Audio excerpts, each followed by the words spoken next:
Today I am going to talk about channel coding using Matlab. Okay, let's move to our lesson. First you have to open a Matlab and start opening a new script. So you can open a new script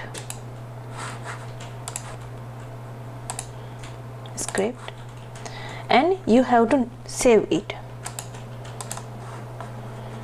You can give any name as you wish.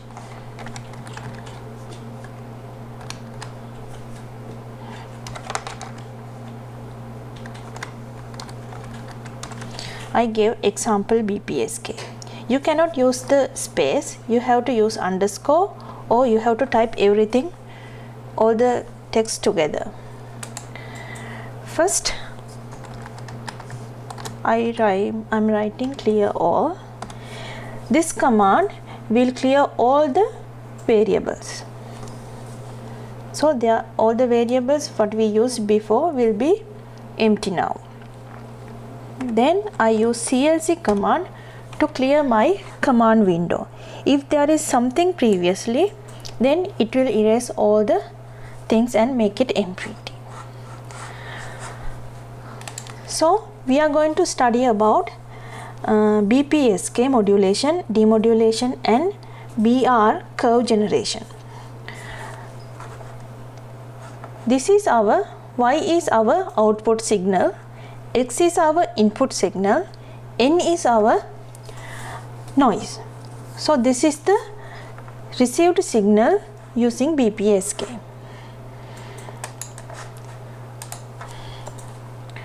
So in Matlab, first of all I am going to define the error sample, size of error sample. I am using n equal 10 to the 6. This is my size of sample. Then I will initialize the signal to noise ratio. Signal to noise ratio is defined as the ratio of signal power to noise power. We measure it in decibels.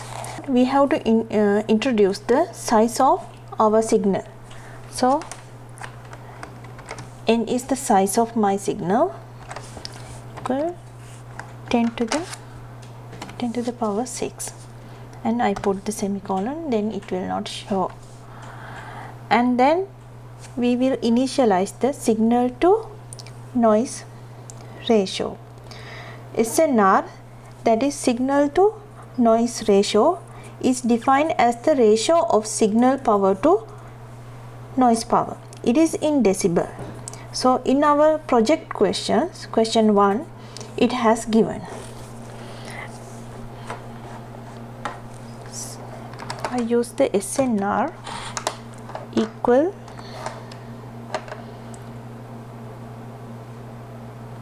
(0 to 10). Okay. Now we have set up all the variables. Then we have to create the signal.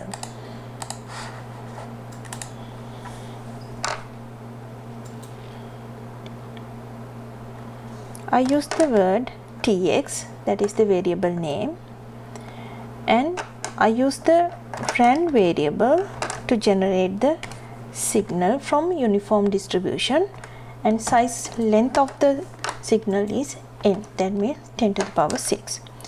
So if we use this command, let's see what is the result. Okay. It will make 10 to the power 6 number of numbers, and all the numbers are between 0 and 1.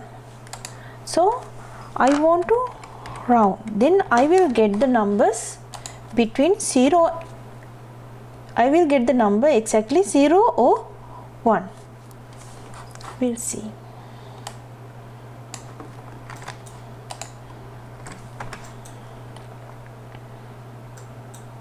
So all the numbers are either 0 or 1. then I want to do the modulations. That means the 0 converts to -1 and 1 converts to +1. We can do it using this one.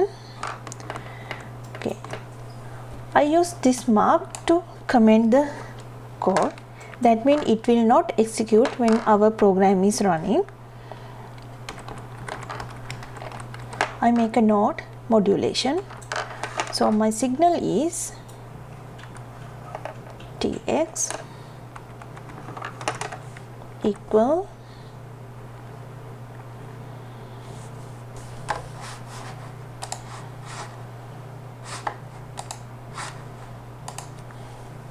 SIGN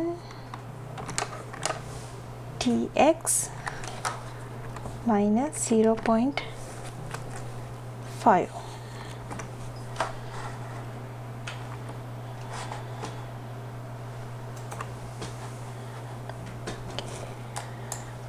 I run my program using the running commands and nothing I can see on the command window. If I want to see the value of Tx, I just type Tx and enter. So now I have modulated my signal into -1 and +1. We have created input signal. Next section I am going to talk about noise part. So we have to add the noise to the input signal, then we will get the output signal. I am going to explain how to make the noise. In our project example, it is given signal to noise ratio in decibel. So if we know the signal to noise ratio in decibel, we can calculate the signal to noise ratio. SNR equal 10 to the power SNR dB divided by 10. So from this expression we can calculate signal to noise ratio. Signal to noise ratio means signal energy divided by noise energy. So from the third expression we can calculate noise energy. If we know the noise energy by dividing length of input signal -1, we can calculate the variance of noise. Since we know the variance of noise, we can calculate the standard deviation of noise by getting the square root of noise variance. Then we can generate noise standard deviation multiplied by random numbers from the Gaussian distribution. The length of random numbers should be equal to the input signal because we are going to sum later signal noise plus noise. We can calculate the noise by multiply noise standard deviation with random numbers from Gaussian distribution.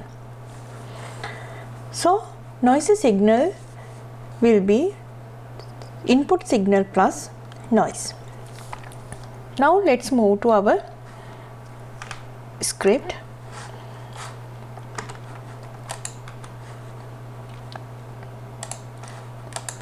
So I have already coded and I will show you the modulation part in here and noise part in here. We can reduce the number of commands by sum up some command lines together. And then we have the noisy signal. Now we want to demodulate our signal. So if you see the signal, we can use the breakpoint here. Click on this side and then we can run our program, then it will execute up to here. Now if you want to see the noisy signal, you can put your cursor on top of the variable and you can see the noisy signal. Previously it was -1 and +1, but now it has the different values because of the noisy signal. Now I want to demodulate that signal into -1 and +1 again. So if the value is smaller than 0, we modulate it into -1. If the value is greater than 1, we modulate it to 0. Now I have the noisy signal, input signal added noise. So here I have to demodulate the noisy signal. So I will return -1 if the bit is less than 0. I will return +1 if the bit is bigger than 0. You can see the demodulated signal here. I put the breakpoint here and I run the program, and I bring the cursor on top of the demodulated signal, and you can see now all the signals values are in -1 and 1 format. Then my original input signal was with 0 and 1, so I want to convert to this original signal format, that means 0 and 1 format. So I use this sign command to convert to it 0 or 1 format. So if the value is -1, it will return the value 0. If the value is +1, it will return the +1. Okay, let's see the output results. Rx. Now my output signal is in 0 and 1 bit format. Now I can compare my input signal and output signal using saw command. I will show you one example. What is the output of saw, and I will type it in the command window and I'm going to run it. So you can see they print 0 and 1 values. 1 means there is a difference. 0 means there is no difference between input signal and output signal. So I want to count how many errors are there. So I use the sum command to count the values. So we can get the summation of all those ones, that gives the number of errors. So here there are 78,274 errors in this iteration. Now I can get BER by dividing the number of bits. Error divided by number of bits gives the bit error rate, and I store it in the BER variable. So we have to do this iteratively for all the 0 to 10, because our given signal to noise ratio in decibel 0 to 10. And we can also calculate the theoretical BER value from this expression, and after we iteratively do and calculate the BER, okay, I am going to remove this breakpoint and I am going to continually run the program up to here, because I have pointed to breaking point in here. So programs will run up to here and stop. So I can see the BER values by pointing on the BER variable. Okay, now we have to see the output. In my introduction to Matlab video, I told there are two types of output, displaying output. One is the display on screen and one is the display using plot command. So here I am going to use the plot command. So instead of plot, I use the semi-logy, that means my y-axis in the log format, log scale, and my first variable gives the values of x-axis, my second variable gives the value of y-axis, and B dash O means the color of line and the points, how we present the points. We use the dot mark to present the points, and line width equal to 2. We'll see the output result. Okay. This is the plotted graph. Then we want to see the simulated results. This is the theoretical value. Okay. So the red line represent the theoretical simulated value, blue line represent the theoretical value. And I want to label the x-axis. Label, I have given the name EBP to decibel, so it's written here. And I also want to label the y-axis. Y label BR.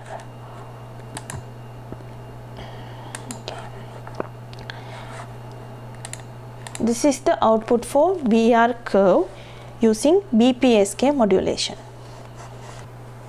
In this section, I am going to talk about Hamming code.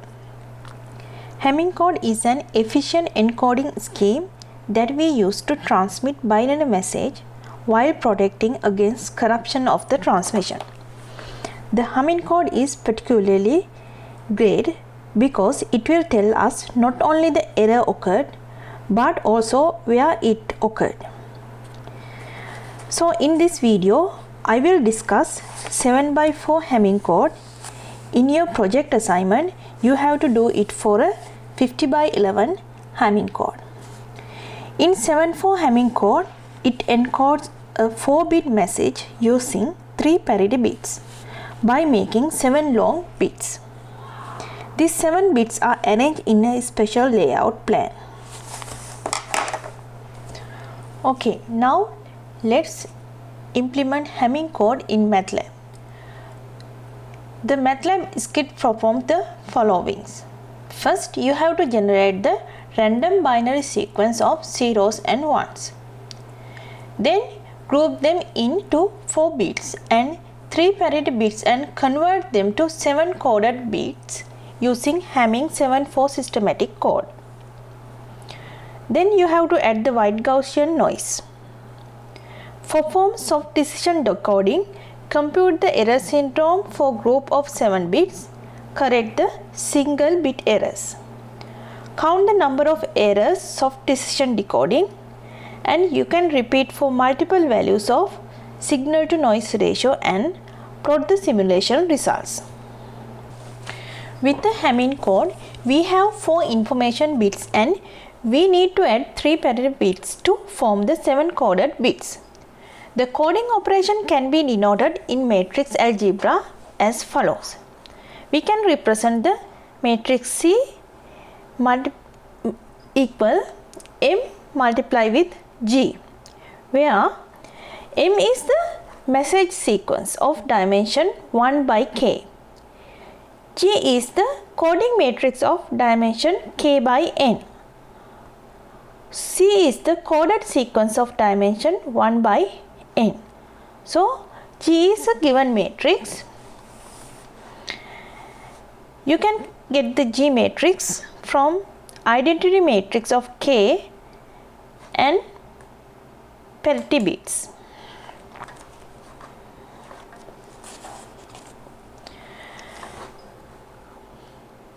Since IKN, that means identity matrix, the first K coded bits are identical to source message bits and the remaining n-k bits form the parity check matrix. Yeah, this one. The first 2, 3, 4 by 4 matrix represent the identity matrix where 1 appeared on the diagonal, and the rest of 3 by 4 matrix represent the parity check matrix.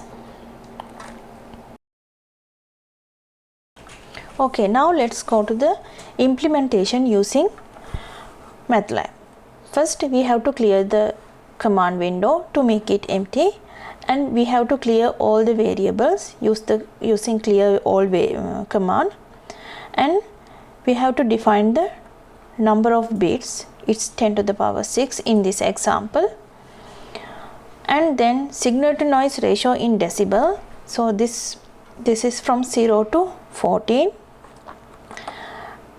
and then we have to find the signal to noise ratio. Then we assign the parity bits. I use the H to represent the parity bits, and then we have to calculate the matrix G, that is parity matrix and identity matrix. We can see the results here like this. This is the parity matrix and this is my G matrix, and okay, this is my G matrix, identical matrix plus parity bits. First we have to make the transmitting signal. So I use the rand variable, rand command to generate the random numbers, and I convert it to 0 and 1. We can see our transmitting signal in 1 or 0 format. Then we have to break our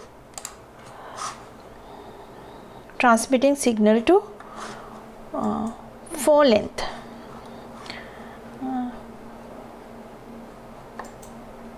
Formats.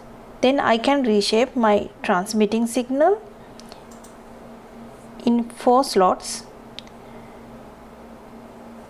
by dividing n divided by 4. So I can reshape my transmitting signal into 4 blocks, and I have to modulate my transmitting signal by multiplying the G matrix and getting modulation of this one. And again I have to reshape my transmitting signal after adding the Hamming code. It should be 7 length long,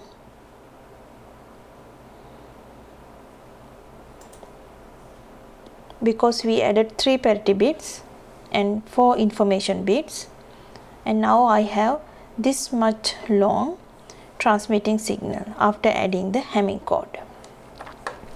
Then I have to modulate my reshaped signal. So in modulation I convert all the 0 into -1 and all the 1 into 1 into 1. Then we have to do the modulation. In BPSK modulation we convert all the 0 into -1 and 1 into 1. Then our input signal will go through the channel, so there is white Gaussian noise, so we have to add the noise. So we can calculate the noise from this expression, and then noise will be added to our transmitting signal. And finally we have the output signal Y, and at the receiver side we have to demodulate our received signal. So if the values are reals, so after adding the noise the values will be complex numbers. Then if the values are real we convert to 1, if it is not we convert to 0. So finally we have the values in 0 and 1 format. Now we are going to apply the Hamming code decoder. Now we have received signal. We have to reshape this into 7 blocks signal. So we will get this type of, I will show you the shape of the signal after reshaping. Each line has 4-bit information and 3 parity bits. So finally it make 7 long bits, and we have to find the syndrome. We can find the syndrome by getting the modulation of reshaped signal multiply with the G matrix. Here we have calculated the G matrix. From there we can find the syndrome from this command, and then we have to convert the 3-bit syndrome to decimal.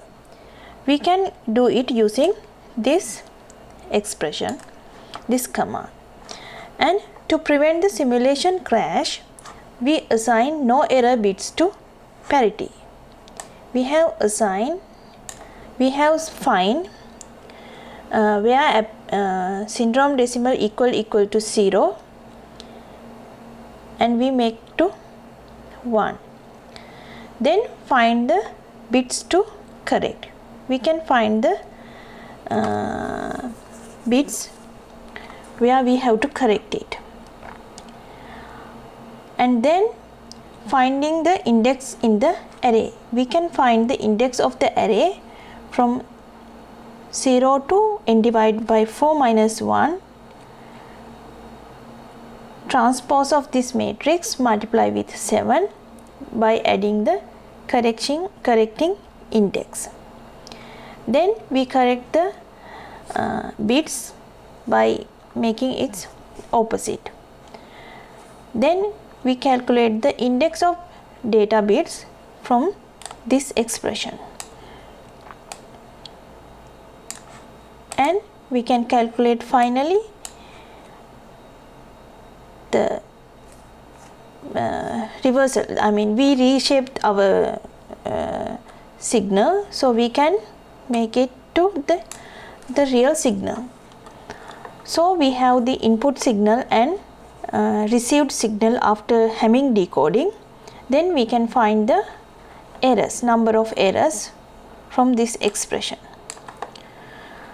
So if we know the number of errors, we can divide by n to get the BR, and BR theory we can get from this the theoretical model, and we can plot the figures using semilogy. We can represent in the log format, y-axis, first variable for the x-axis and the second variable for the y-axis, and we hold it to draw the theoretical value as well as the simulated value, and we can see the output then.